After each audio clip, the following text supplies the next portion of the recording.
Okay, so this is a short tutorial just covering some of the material that's in the booklet on pivot tables and introducing you to a few new little bits. So I've got some data here that I'm working with, Jacob Limited, and I'm going to use this data to answer the questions that are activity 3 on page 30 of your booklet. So we want to kind of analyse this data fairly quickly and easily to answer some questions.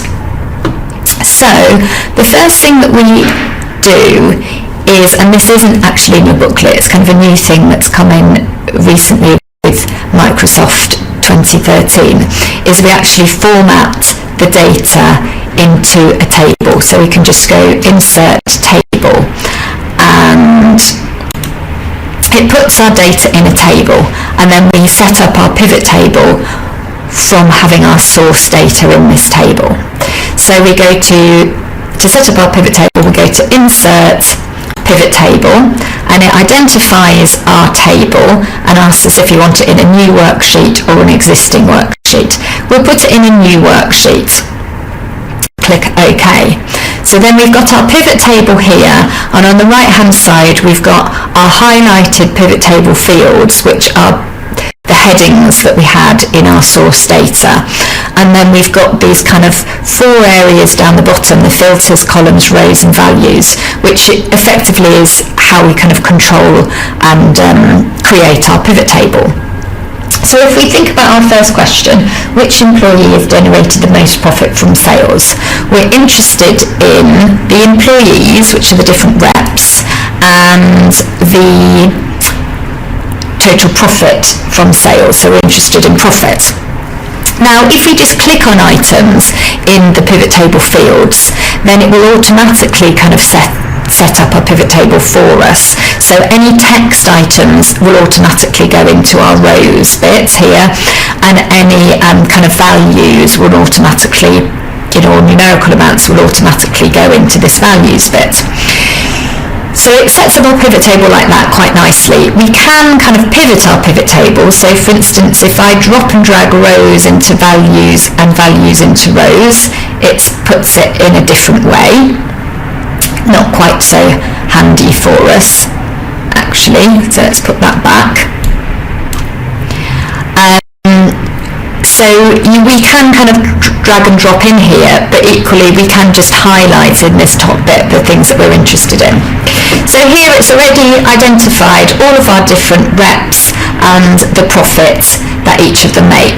If we just click onto here, in the Home tab, we can go to Sort and Filter, largest to smallest, and that will highlight that this employee at the top has made the biggest profit of that amount. So we've easily answered our first question. The next question says which region has generated most sales in units and in value. So here we're not really interested in reps, we can get rid of that, but we're interested in region, and we're interested in sales in units and sales in value. So total sales value, sales in units. We can keep profit in there, or we can get rid of profit. So again, that we can very clearly see that it's the central region has generated the most sales in value, and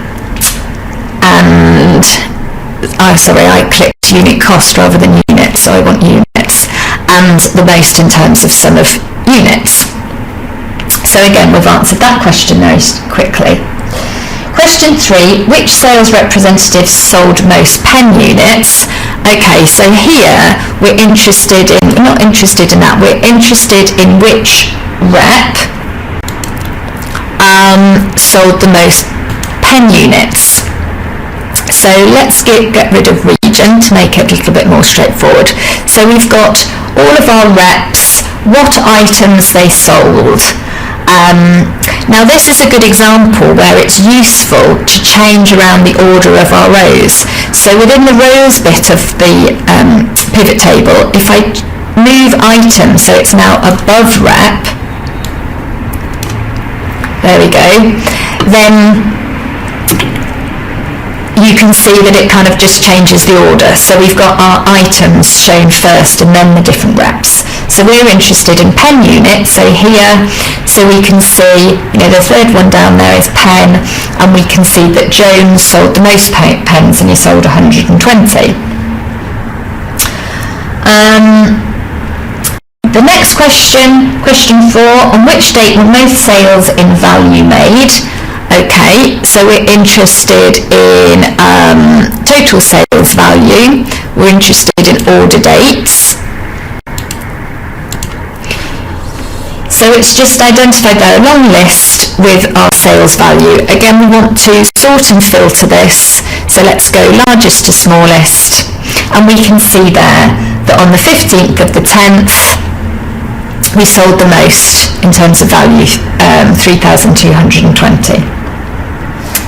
Question 5 asks us which month were sales in units highest. Now to do this, we need to do something slightly different. So we need to have our order date in there still, because that's where we kind of get our data from. We've got sales in value we're interested in, so that's what we've got. Sorry, it's sales in units, so let's put units in, get rid of sales value. But we want to group them by month, so we go into analyse. We have to make sure we're in a bit that we can analyse, so if we put our cursor in that row label, so analyse, then we can go to group selection, and we can, it's actually highlighted months for us, which is what we want. By doing that, very quickly splits those dates into the months. If we sort and filter this again, largest to smallest, we can see that April, we sold the most units in April, 284. So that's quite a good useful task, this analyse group selection. So we might want to say, for instance, put quarters on there as well, or instead of months, and it identifies what's happening in terms of quarters. So yeah, quite a useful function. Lastly, we want to say which product sold most units in April. So let's just go to our group selection and put it back onto months rather than quarters. And we're interested in which product sold most units, so we need the item on there as well. We're interested in the month of April, so we can see there that the pencil was the product that sold the most units in April, and at 188 units. Okay, so that's all I'm going to talk about on this first one, and I'll do another short recording which will tell you a little bit more about some other things that we can do using pivot tables.